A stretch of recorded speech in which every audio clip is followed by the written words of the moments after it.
Hi, writers. I thought I would introduce you to the kitty that you never see. This is Cassie. Oh my! She doesn't like to hang out in here with Leo and Millie, but I knew you would want to meet her, so I'll let her go now. Bye.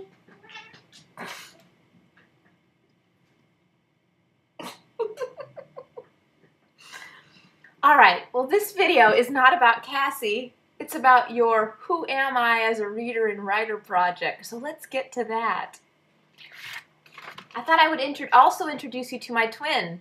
Does she look like me? Each of you got a little cutout body in class today, and I wanted to help you understand what to do with it. You also got a rubric that looks like this. And remember that a rubric is a scoring guide.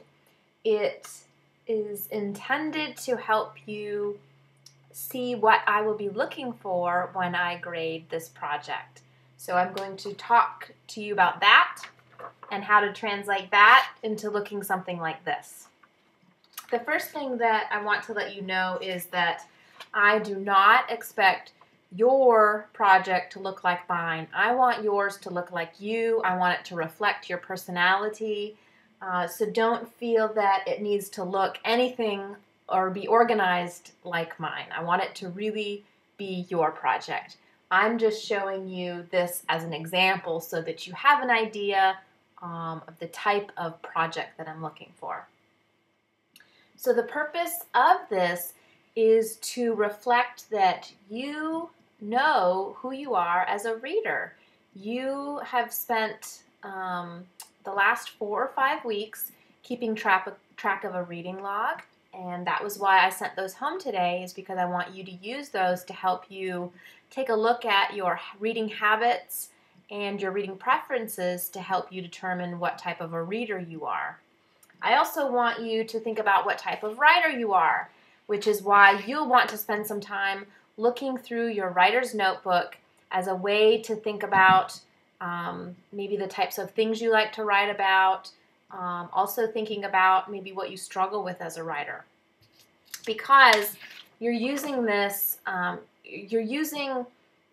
project as a way to set some goals for yourself. So that is really the intent behind this cute little thing.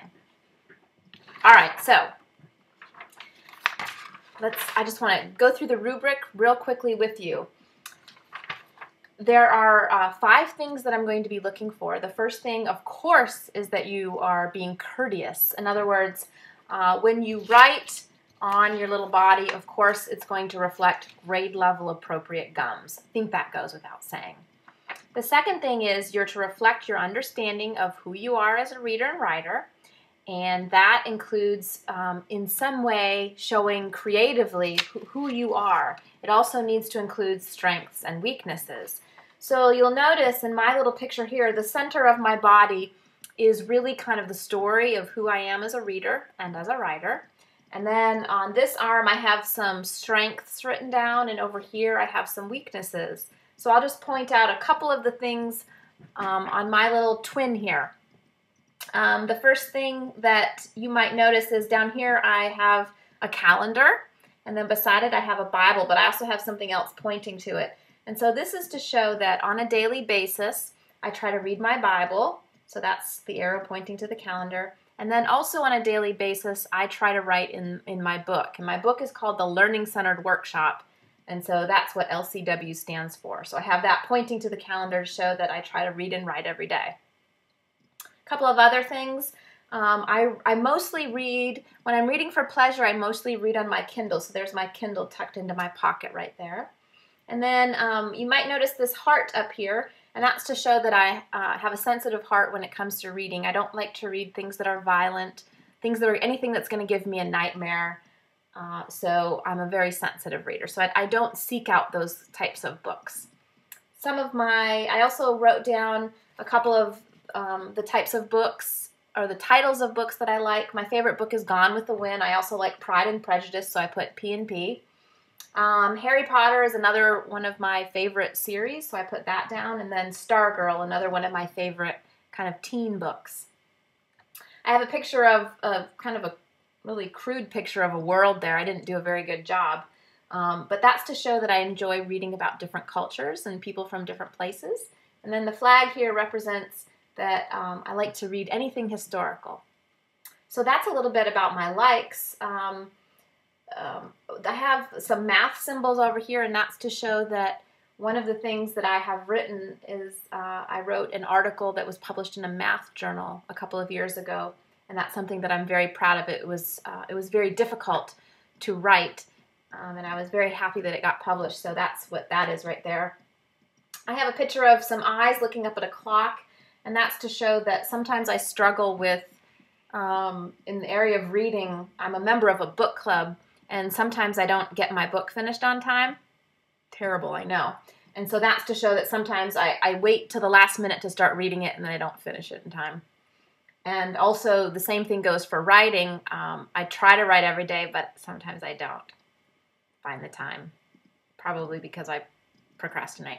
Anyhow, so that's a little bit about who I am as a reader and writer. Oh, and then this picture right here is my favorite place to read a book is on the beach. So that's me reading a book on the beach. So, that is my creative way of showing who I am as a reader and writer, and then it also says including strengths and weaknesses. I forgot to tell you about that. I'm just going to read a couple of them. Some of my strengths are, I think that when I think things over, I can say them well. I try to do a lot of thinking before I write, and that helps me to articulate my thoughts, so I think that's a strength of mine. And then another strength is I think I read a wide variety of books, so I put that down as a strength. Some of my weaknesses, obviously you already heard me say one, I wait until the last minute to read my book club book. Really bad habit. And then another thing is I get very easily distracted when I'm writing. For some reason, when I sit down to write, all of a sudden I can think of all these important things that I have to get done. And then that pulls me away from my computer, and I don't write very much that day. So that's definitely a weakness. So the next criteria is that says that you need to set goals in the area of reading and writing. So down here I've got a reading leg and a writing leg, and I set a goal in each leg. My goal in reading is to read my book for book club before book club. And my goal for writing is to send my book to a publisher by Thanksgiving, hopefully. In addition to goals that I want you to write, I want you to also be thinking about what will count as evidence that you have met your goal. For mine, obviously, for my reading goal, the evidence will be that I actually finished the book before our book club meeting.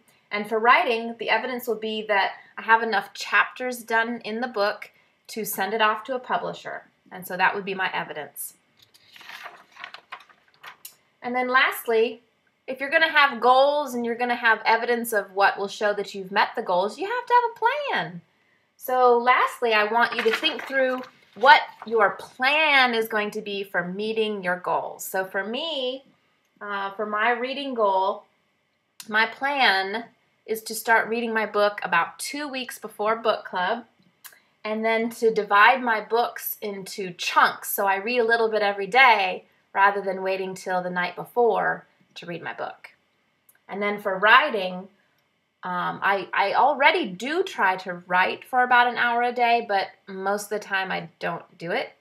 So I'm going to try to write for at least an hour every day without interruptions. And I think one thing that will help me is if I set a timer. So say I set a timer for 30 minutes. I have to sit in front of my computer for 30 minutes, and I can't get up and do anything until that timer goes off. Then I can go do something for a little bit, come back, set it again for 30 minutes, and write for 30 minutes. So I'm going to try that approach and see if it helps me. I hope this helps you have a better understanding of what I want you to do with this thing. You can see down here I made some mistakes when I was working on mine, so I just used some white tape to cover it up. You could do that. If you make a mistake, something else you can do is just trace this onto another large sheet of white paper and cut them out again. Or even better, start and do it on a separate sheet of paper till you get all the kinks worked out, and then do your final draft here. That could also help you. The last thing that I want to say about this is that the intent behind this is that you think about some goals that you want to work towards in the area of reading and writing. These aren't goals that I am going to keep track of for you. They're goals that you are going to monitor and keep track of.